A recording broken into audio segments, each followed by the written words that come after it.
அக்ஷராபியாசமும் உபநயனமும்.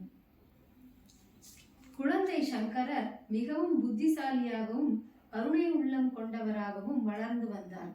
அவரின் இந்த குணங்களை கண்டு உறவினர்கள் மிகவும் மகிழ்ச்சி அடைந்தனர். அவரின் ஞானத்தை கண்டு வியந்தனர். அவருடைய 3வது வயதில் அக்ஷராபியாசம் செய்தனர் பெற்றோர். பின்பு 4 வயதில் சங்கரரின் தந்தை காலமானார்.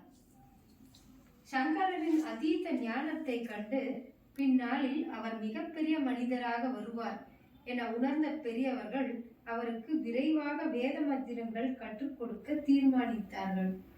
சாஸ்திரங்கள் மூலம் 5 வயதிலேயே உபநயனம் செய்யலாம் என கண்டறிந்து அவருக்கு உபநயனம் செய்ய நாள் குறித்தனர். குறித்த நாளில் சங்கரருக்கு ஆகம விதிப்படி உபநயனம் ஆனது.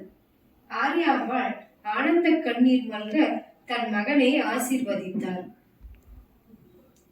ஜெய ஜெய சங்கர, ஹர ஹர சங்கர.